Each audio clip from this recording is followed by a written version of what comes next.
The life of the mu'min, the believer, another name for it we could give is caution, being careful. Every moment we have to be careful with regards to our tongue, our eyes, our hands, how we use our tongue, our eyes, what do we look at, our hands. Because the human being doesn't know that if he's not careful or cautious, then the individual can commit many, many sins.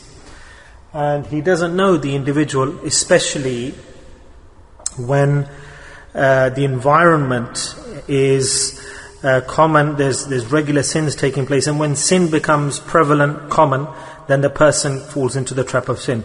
And sin is the cause of destruction for an individual. Sin.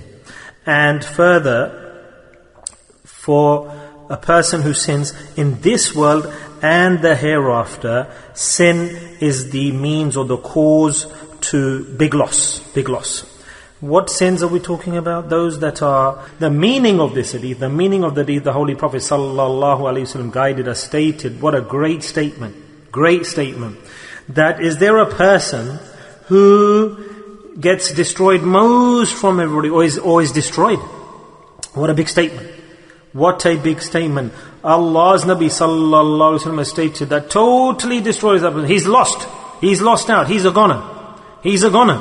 Now, if somebody comes under this definition of this definition that Nabi ﷺ is going to give, that he does the action that Nabi ﷺ is going to tell us, then tell me, how can we complain and say that, oh, what have I done to deserve this? The person who gets the punishment, then he's destroyed. And if he's destroyed his home, his business, his children, his health, here and there, everywhere he will be upset, and he will be in a problematic scenario, and he complains, saying, what have I done wrong? What have I done to deserve? How sad.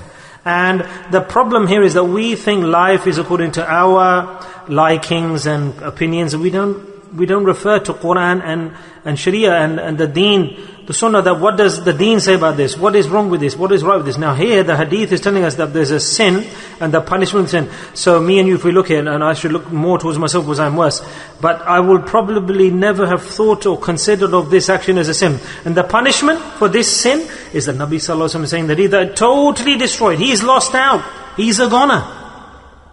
He's a goner. So what is the sin that attains that punishment? Hazrat Abu Hurairah radiallahu anhu stated that the Prophet sallallahu alaihi wasallam said that individual, that person who looks towards the defects of others and he doesn't look at his own defects. Subhanallah. He focuses on, concentrates on, and looks at the defects of others, but he never looks at his own defects, and he thinks, oh no, there's no sin, I've not done anything wrong, I'm fine. So that person who has these qualities, then he is included under the banner of this hadith, that he considers other people inferior and he thinks he's okay. This person he is destroyed the most, he has nothing to his name, and he will be punished.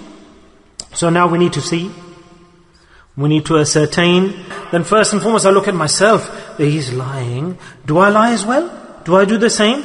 That I should ask for forgiveness today for lying, and put the padlocks on your tongue, that I'm not going to repeat what I've seen with anyone else. Doesn't matter how much you feel in your stomach or your heart that you want to speak, go to the wall and speak to the wall and get it out. This is also a method that the pious people taught us.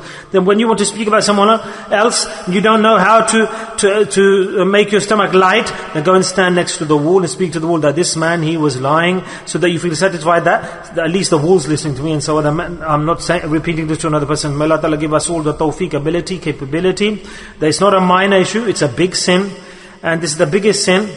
That the biggest sin is when a person considers the big sins as small, minor. And look at our conclusion today, our scenario today, that when there are big sins, we consider them as minor, small. And especially, take this statement away from your tongues.